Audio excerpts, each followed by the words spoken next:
दर्शकगण, श्रोतागण, भाइयों और बहनों, मातृशक्ति को नमन। खास विशेष हमारा जीवन बदलने वाला, जीवन का रूपांतरण करने वाला, अच्छा इंसान बनाने वाला, अच्छी शिक्षा देने वाला, अच्छा संस्कार देने वाला खास विशेष कार्यक्रम में आप सभी का हार्दिक स्वागत है, अभिनंदन है, सत्कार है। अवनति से उन्नति की ओर जाना, अपना व्यक्तित्व विकास करना। और इस कार्यक्रम के अंदर प्रतिदिन हम ऐसे नए नए विषयों के साथ प्रवेश करते हैं जिनसे हमारा जीवन का निर्माण होता है, व्यक्तित्व विकास होता है। तो आज हम एक ऐसा विषय लेकर आपके सामने उपस्थित हुए हैं जिससे हमें समाज के अंदर हमारे वरिष्ठ नागरिकों की क्या स्थिति है उसके बारे में आपको विवेचन मिलेगा। तो आज का हमारा विषय है वरिष्ठ नागरिकों के दायित्व एवं अधिकार। तो भाइयों और बहनों, दर्शकगण, श्रोतागण, सबसे पहले हम देखें कि वरिष्ठ नागरिक किसे कहा जाता है। वरिष्ठ नागरिक के लिए वृद्धजन और उसके साथ के अंदर बहुत से और भी इनको नामों से बुलाया जाता है कि अवस्था प्राप्त व्यक्ति, प्रौढ़ व्यक्ति, वरिष्ठ नागरिक और वृद्धजन, अतिरिक्त कई नामों से बुलाया जाता है। लेकिन आजकल हमारी सरकार ने वरिष्ठ नागरिक का नाम देकर के इनका सम्मान बहुत बढ़ाया है। वरिष्ठ नागरिक का नाम आज सरकार ने व्यवस्थित रूप से बुजुर्ग लोगों को, वृद्धजन लोगों को दिया है। और सरकार को भी अब चिंता होने लगी है कि हमारे देश के अंदर वृद्धजनों की स्थिति अच्छी नहीं है। इस कारण से उनका ध्यान दिया जा रहा है, उनको प्रोटेक्शन दिया जा रहा है और उनके लिए कई नियम, कानून, कायदे बनाए जा रहे हैं। अब हम वेदों से चलें तो वेदों के अंदर वरिष्ठ नागरिक को, वृद्धजन को बहुत ऊंचा स्थान दिया गया है। और वेदों में ये कहा गया है कि वरिष्ठ नागरिक एक छाते की तरह होता है। जिस तरीके से छाता हमारा बरसात में, धूप में, आंधी के अंदर हमारी रक्षा करता है, हमको शेल्टर देता है, उसी तरीके से वरिष्ठ नागरिक भी पूरे परिवार को जो है कई दिशाओं से, कई तरीकों से उसको सुरक्षित करता है। क्योंकि वरिष्ठ नागरिक एक अनुभव का खजाना होता है। वरिष्ठ वह होता है जो कई ठोकरें खा करके अपने जीवन के अंदर कई तरह की तपस्या करके ऊंचा नीचा जीवन दे करके और वह अवस्था को प्राप्त होता है। ऐसा कहा जाता है कि ये जो सफ़ेद बाल आते हैं ये कब आते हैं, ये किस बात का परिचायक है। सफ़ेद बाल इस बात का परिचायक है कि व्यक्ति अनुभव प्राप्त है। और जिस घर के अंदर वरिष्ठ नागरिक नहीं है, जिस समाज के अंदर वरिष्ठ नागरिकों की कमी होती है, जिस समुदाय के अंदर वरिष्ठ नागरिकों की कमी होती है, उस समुदाय को कोई दिशा देने वाला नहीं होता है। यानी वरिष्ठ नागरिक के लिए कहा जाता है कि इनके अंदर होश होता है और जो युवक लोग होते हैं उनके अंदर जोश होता है। जोश और होश का संतुलन होना जरूरी है। इसीलिए जहाँ पर युवकों की उपस्थिति हो वहाँ वृद्धजन का रहना भी बहुत जरूरी है कि वृद्धजनों के पास में अनुभव होता है और वो अनुभव के आधार पर उनको शिक्षा देते हैं, उनको गाइडेंस देते हैं, उनको दिशा निर्देश देते हैं और किस तरीके से कार्य करना उन्हें बताते हैं। क्योंकि उनके पास में बहुत बड़ा अनुभव है, लंबे समय का उनके पास में अनुभव होने के कारण वो शिक्षा दे सकते हैं। तो हम अभी बात कर रहे थे कि वरिष्ठ नागरिकों के दायित्व एवं अधिकार। जब दायित्व की बात आती है तो अधिकार ऑटोमेटिकली आ जाता है। Responsibility and rights. When we talk of the responsibility, a man takes the responsibility, he automatically gets the right. आज देखिए कि हमारे जो वर्तमान के अंदर जो प्रधानमंत्री भारतवर्ष के श्री नरेंद्र भाई मोदी, इन्होंने बहुत बड़ी रिस्पॉन्सिबिलिटी ली कि देश को स्वच्छ करने का, देश के युवाओं को रोजगार देने का, देश को भ्रष्टाचार मुक्त करने का, देश को अच्छी व्यवस्था करने का। और वो 24 घंटे इसके लिए कार्यरत रहते हैं। वो अपने स्वयं के लिए, अपने स्वास्थ्य के लिए तो 2-4 घंटे मुश्किल से 24 घंटे में लगाते हैं और बाकी ये 20 घंटे, 18 घंटे वह जनता की सेवा के लिए लगाते हैं। आज से नहीं, जब वो मुख्यमंत्री गुजरात के थे तभी से 12 वर्ष तक वहाँ मुख्यमंत्री रहे, तभी से निरंतर जनता का किस तरीके से उत्थान हो, जनता को किस तरीके से सुख सुविधा मिले, जनता का कैसे विकास हो, उसके बारे में चिंतन करते हैं। तो सही दिशा में करते हैं क्योंकि वे भी वरिष्ठ नागरिक हैं और वो विजनरी है। उनके पास में अनुभव है और वो अनुभव का सदुपयोग करते हैं, और सबसे बड़ी बात है वो ऑनेस्ट है। उनका सारा दृष्टिकोण ये होता है कि जनता को किस तरीके से सुख सुविधा मिले, जैसा राजा वैसी प्रजा। यानी अगर राजा अच्छा होता है तो प्रजा को निश्चित रूप से सुख सुविधा मिलती है। तो ऐसे प्रधानमंत्री का भारत को मिलना भारत के लिए बहुत सौभाग्य की बात है। और इनके 4 वर्ष के प्रधानमंत्री काल के अंदर बहुत बड़ी हमारे भारतवर्ष की जो है उन्नति हुई है, विकास हुआ है, सुख सुविधाएं मिली है, बिजली की, पानी की, सड़कें की, टेलीकम्युनिकेशन की, रोजगार की, कई चीज़ों की सुविधा मिली है, क्योंकि वो व्यवस्था करना जानते हैं, उनके पास में अनुभव है, वे वरिष्ठ नागरिक है। मैं उनकी बात यहाँ क्यों कर रहा हूँ, क्योंकि वे स्वयं वरिष्ठ नागरिक है। वरिष्ठ नागरिक वह होता है 60+, जो 60 से उम्र की अधिक पार कर चुका होता है, वरिष्ठ नागरिक कहा जाता है। हम वेदों को देखें, उपनिषदों को देखें, स्मृतियों को देखें, आरण्यक को पढ़ें, ब्राह्मण को पढ़ें, त्रिपिटक को पढ़ें और आगमों को पढ़ें, सभी के अंदर वृद्धजनों की, वरिष्ठ नागरिकों की जो है बहुत अच्छी तरीके से जो है व्यवस्था के बारे के अंदर वो और उनके दायित्व और अधिकार के बारे में बताया गया है। और ऐसा कहा जाता है कि वरिष्ठ आदमी तो अपने आप दायित्व समझता है। जहाँ पर व्यक्ति वरिष्ठ नागरिक खड़ा हो जाता है या वरिष्ठ हो जाता है तो सबसे ज़्यादा वो दायित्व का अनुभव करता है, क्योंकि उसके मन के अंदर ये चिंतन रहता है, ये सोच हो जाती है, मैं तो बड़ा हूँ, अगर मैं ऐसा करूँगा तो मेरे से छोटे जो है वो भी ऐसा करने लग जाएंगे। अगर मैं पतन की ओर गया तो मेरा परिवार पतन की ओर जाएगा, और उसके साथ साथ के अंदर जो है और भी कई तरह के नुकसान हो जाएंगे। और जहाँ संयुक्त परिवार प्रथा हुआ करती थी हमारे भारतवर्ष के अंदर, जो कि आजकल बहुत कम दिखाई देती है, 100 लोग एक साथ में 3-3, 4-4 जनरेशन एक छत के नीचे जो है आराम से जीवन यापन करते थे। उस समय में घर का सारा संचालन जो मुखिया कहलाता था, वृद्धजन को घर का मुखिया कहा जाता था, तो वो सारा संचालन करता था, और कोई भी किसी तरह का निर्णय होता था वह निर्णय लेता था, और बाहर की किसी भी एजेंसी से बात करनी होती थी तो घर के मुखिया से बात की जाती थी। चाहे ब्याह शादी की बात हो, चाहे जो शिक्षा की बात हो, चाहे घर के विकास की बात हो, चाहे धंधे की बात हो, चाहे योजना की बात हो, सारी बात घर के मुखिया से की जाती थी। घर के मुखिया का बहुत ही बड़ा जो दायित्व होता था और वह बड़ा सोच समझ के निर्णय लेता था। और सबसे बड़ी बात है कि जो वरिष्ठ अवस्था के अंदर पहुंच जाता है उसका दायित्व क्या है?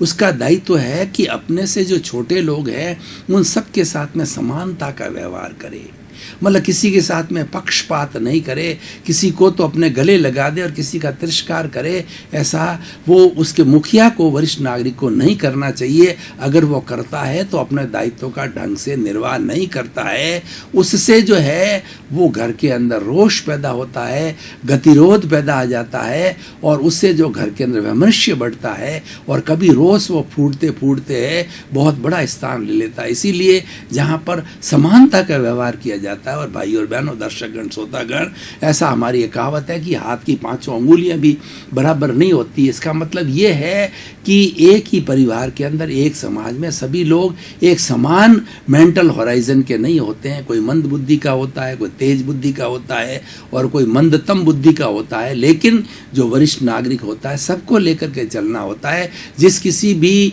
व्यक्ति ने घर के अंदर जन्म ले लिया है और उसकी बुद्धि का इतना ही विकास है, उसका लेवल ही इतना ही है, लेकिन उसका निर्वाह करना होता है, उसको निभाना होता है, तो उसको उसके अनुरूप ही कार्य लिया जाता है।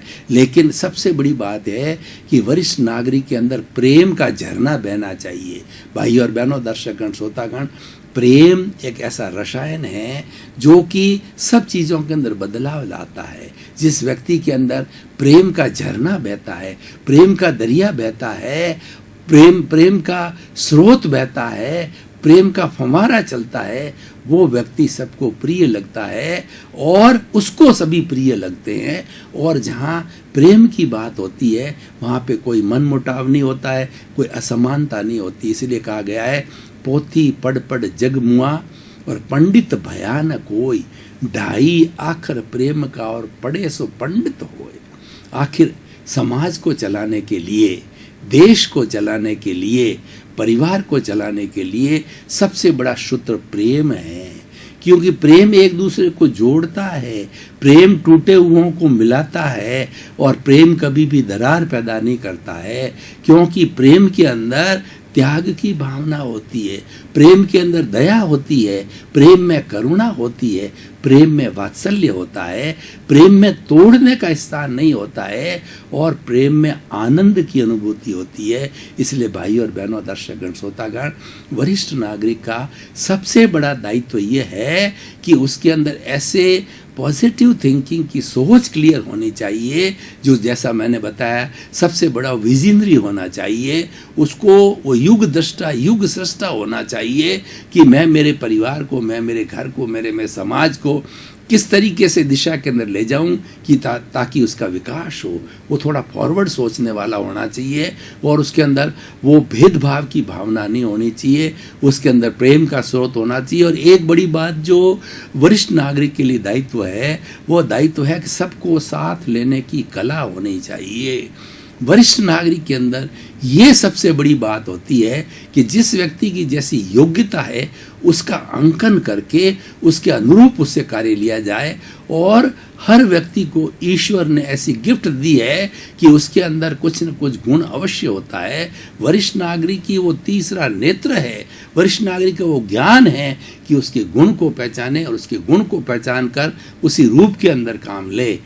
दर्शकगण, श्रोतागण, भाई और बहनों, काफ़ी लंबे समय से हमें गहन विषय के ऊपर विचार विमर्श कर गए। अब ब्रेक का समय आ गया है, थोड़े समय के लिए हम ब्रेक लेकर पुनः हाजिर होंगे। थोड़े समय तक हमने ब्रेक लिया, तरोताज़ा महसूस कर रहे हैं, और आज का हमारा निर्धारित विषय है उसके ऊपर हम फिर विवेचन प्रारंभ कर रहे हैं। जैसे उदाहरण के तौर पर भाई और बहनों, दर्शकगण, श्रोतागण, हम आपको बताना चाहते हैं कि कोई व्यक्ति पढ़ाई लिखाई के अंदर तो कमज़ोर होता है, लेकिन वो व्यक्ति की बल की बात आती है जहाँ पर वो व्यक्ति बहुत बलशाली होता है। और कुछ ऐसे लोग होते हैं जो कि बहुत शिक्षित होते हैं लेकिन शारीरिक दृष्टि से बहुत कमज़ोर होते हैं। तो वरिष्ठ नागरिक को ये देखना होता है कि वह जो बलशाली व्यक्ति है उससे जो फिजिकल वर्क है वो काम कराया जाए, और जो शिक्षित वर्ग है, जो पढ़ा लिखा व्यक्ति है, उससे जो है पढ़ने का, लिखने का, अकाउंट्स रखने का, कंप्यूटर पे काम करने का वो कार्य लिया जाना चाहिए। तो इस तरीके से भाई और बहनों, दर्शकगण, श्रोतागण, हम आपको बताना चाहते हैं कि जब दायित्व वरिष्ठ नागरिक ले लेता है तो वो वरिष्ठ नागरिक कभी भी जो है मायूस नहीं हो सकता। आज थोड़ा सा हम अपने सिनेरियो की बात करें, वर्तमान के अंदर कुछ परिवर्तन आ गया है। वर्तमान के अंदर हमारे लोगों में अहंकार बहुत बढ़ गया है, और उसके साथ साथ के अंदर हर व्यक्ति फ्रीडम चाहता है, और हर व्यक्ति सेल्फ सेंटर्ड हो गया है। उन्होंने अपनी इच्छाओं को इतना फैला दिया है कि उसकी इच्छा की पूर्ति करने के लिए दूसरे को इग्नोर करता है। जो हमारी जॉइंट फैमिलीज़ के अंदर वैल्यूज़ थी, आज वो सारी वैल्यूज़ गिरती जा रही है। इसी कारण से हमारे परिवार न्यूक्लियर हो रहे हैं, और ये एकांकी परिवार होने के बहुत बड़े नुकसान सामने आ रहे हैं कि एक ही व्यक्ति, उसको बच्चों की देखभाल करनी होती है, कमाना होता है, परिवार का कार्य करना होता है, घर की हर चीज़ की साथ संभाल करनी है, उसको कोई शेयर करने वाला नहीं होता है। तो वो व्यक्ति टेंशन में चला जाता है, स्ट्रेस और स्ट्रेन में चला जाता है। लेकिन पहले समय के अंदर बांटने वाले हुआ करते थे, एक व्यक्ति थोड़ा रिलैक्स हो जाता था, दूसरा उसका कार्य कर लिया करता था। ये बहुत बड़ा नेगेटिव पॉइंट हमारी ये जॉइंट जो है फैमिली सिस्टम के टूटने से आया है। अब हम वर्तमान की बात देखें कि आजकल हमारे वरिष्ठ नागरिकों की स्थिति समाज के अंदर अच्छी नहीं है। अब हम थोड़ा अधिकार की बात करेंगे। जब आप देखिए, एक माता पिता जो इस ग्रस्त के संसार के जो है भगवान कहलाते हैं, और क्यों नहीं कहलावे, माँ बच्चे को 9 महीने गर्भ के अंदर रखती है और उसका खून जो है ना वो पिलाती है। माँ 9 महीने तक गर्भ में रह कर के खून पिलाना और उसकी देखभाल करना बंधुओं कितना कठिन कार्य है। और उसके बाद भी जब बच्चा पैदा होता है तो 10 साल, 20 साल, 25 साल, 30 साल एक बच्चे को पैरों पर खड़ा होने के लिए माँ बाप को 30 से से 40 साल तक का जो है त्याग करना होता है, तपस्या करनी होती है, अपने जीवन का भोग देना होता है, जब जाकर के एक अच्छा बच्चा तैयार होकर के अपने पैरों पर खड़ा होता है, इंजीनियर बनता है, डॉक्टर बनता है, सीए बनता है और बहुत बड़ा पायलट बनता है या जज बनता है, कुछ भी, या बड़ा व्यापारी बनता है। तो ये माँ बाप का सेक्रीफाइस है। उसके अंदर आप देखिए कि पिता जो है एक अम्ब्रेला का कार्य करता है, पिता भरण पोषण करता है, पिता थोड़ा कठोर होता है, माँ कोमल होती है। इसी कारण से कठोरता और कोमलता के कॉम्बिनेशन की होने की वजह से बच्चों को अच्छे संस्कार मिलते हैं। माँ के सामने बच्चा जो है उच्छृंखल हो जाता है, क्योंकि वो माँ की करुणा का कई बार दुरुपयोग कर लेता है। माँ को बच्चा प्रिय होता है तो कुछ कह नहीं सकती, वो कड़ी निगाह नहीं कर सकती। लेकिन पिता पुरुष जो है वह प्रकृति से जो है थोड़ा रुक्ष कहिए या थोड़ा स्ट्रिक्ट होता है, तो वो स्ट्रिक्टनेस के कारण बच्चे का कंट्रोल हो जाता है। जब माँ कंट्रोल नहीं कर पाती है तो पिता उसको आंख दिखा करके कंट्रोल करता है, वो उस बच्चे के हित के लिए होता है। इसीलिए हमारे इस समाज के अंदर, भारतीय संस्कृति के अंदर माता पिता दोनों को ऊंचा दर्जा दिया गया है। दोनों के संतुलन के कारण बच्चे को अच्छे संस्कार मिलते हैं।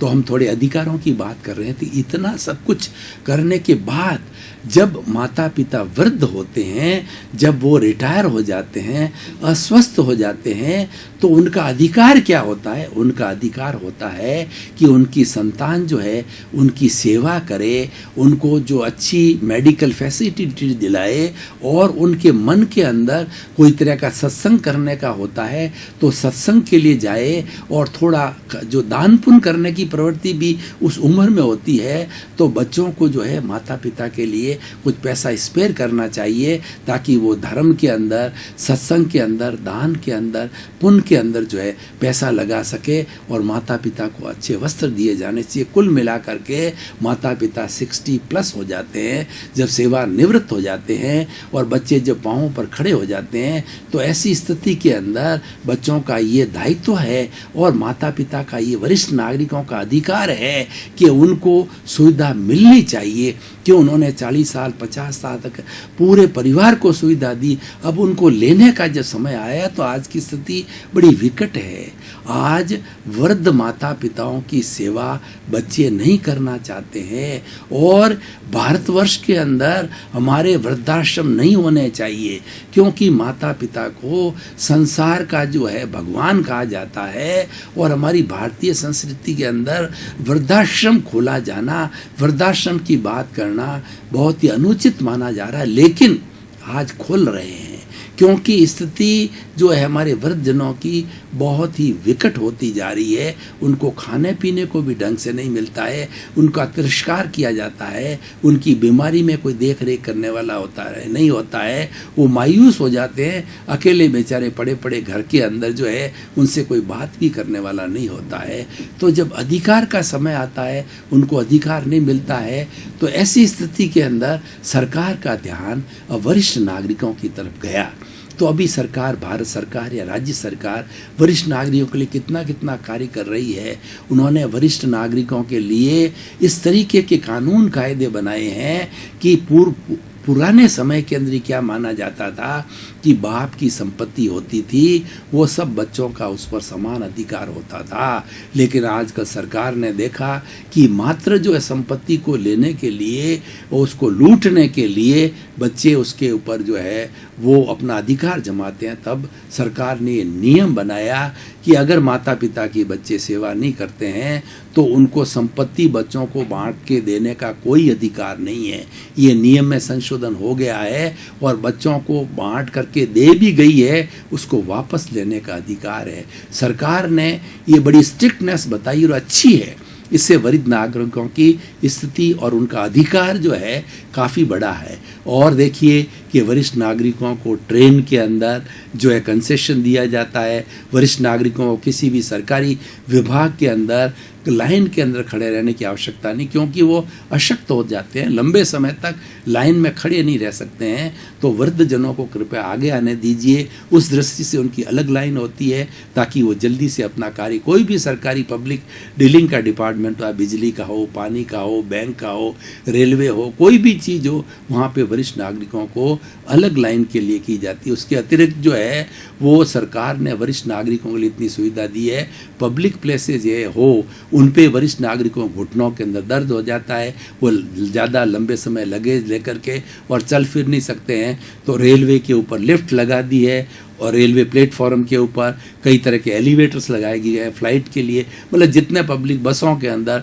जितने पब्लिक प्लेसेज हैं वहाँ पर वरिष्ठ नागरिकों के अनुरूप वो स्थान बनाए जा रहे हैं कि पहले समय में तो क्या सीढ़ियाँ बनाई जाती थी, उसकी जगह वहाँ पर अब टेपर दिया जाता है, एलिवेटर लगाया जाता है, लिफ्टें लगाई जाती है ताकि वरिष्ठ नागरिकों किसी तरह का कष्ट का अनुभव न करे। आज सरकार के अंदर ये भावना बनी है और सरकार के उच्च पदों के ऊपर मंत्री, एमएलए, एमपी जो भी गए हैं उनको ये महसूस होने लगा है कि भारत के अंदर वरिष्ठ नागरिकों की आम घरों के अंदर स्थिति बहुत बिगड़ रही है। तो उन्होंने इस चीज़ को महसूस किया है, घूम घूम करके देखा है, अनुभव किया है। तो उन्होंने वरिष्ठ नागरिकों के ऊपर जो है उनको जैसे इंटरेस्ट के अंदर एफडी कराई जाती है, उनको 0.5% की छूट दी जाती है। वरिष्ठ नागरिकों की इनकम टैक्स की फाइल हो वो स्क्रूटनी से बाहर रखी गई है ताकि उनको किसी तरह की मानसिक अशांति न हो। सरकार अब ये चाह रही है, मतलब अधिकार जो वरिष्ठ नागरिकों को घर पे मिलने चाहिए और वो बच्चे नहीं दे रहे हैं, उसके परिवार के लोग, अब ये सरकार वो जो है वो उनकी तरफ से पक्षधर हो गई है और वो उनको कई तरह के अधिकार जो है दिला रही है। उसके अतिरिक्त बहुत से अधिकार हैं जिसका कि वर्णन करना समय की अल्पता के साथ के अंदर नहीं हो पा रहा है। तो वो सरकार अब वरिष्ठ नागरिकों के बिल्कुल पक्ष के अंदर है और उन्होंने कई तरह की सुविधाएं जो वरिष्ठ नागरिकों को दे दी गई है। तो भाई और बहनों, दर्शकगण, श्रोतागण, मैं निष्कर्ष के अंदर जो अधिकार और दायित्व के लिए बताना चाहता हूँ कि वरिष्ठ नागरिक को हमेशा समय के साथ बदलना चाहिए। दर्शकगण, श्रोतागण, भाई और बहनों, आपके प्रति बहुत बहुत धन्यवाद, कृतज्ञता। और आप हमारी भारतीय संस्कृति के अच्छे अच्छे विषयों को बहुत ही एक टकटकी लगा करके बड़े जो है वो इंटरेस्ट के भाव से जो है उनको देखते हैं, उससे हम भी धन्य हुए। क्यों कि जो श्रोता होता है वह किसी भी आयोजन की आत्मा होती है। तो आपके इंटरेस्ट के कारण हमारा ये कार्यक्रम जो है बहुत ही जो प्राथमिकता को प्राप्त कर रहा है। तो और इस कार्यक्रम का मुख्य उद्देश्य है जगत का कल्याण हो, सर्वे भवन्तु सुखिनः, सर्वे भवन्तु निरामया, सभी विश्व के जीवों को सुख मिले, आनंद मिले, शांति मिले, प्रेम मिले। आपके प्रति मंगल भावना, शुभकामना, आपका जीवन आनंदमय हो, प्रेममय हो और पूरा जो है सुख से भर जाए।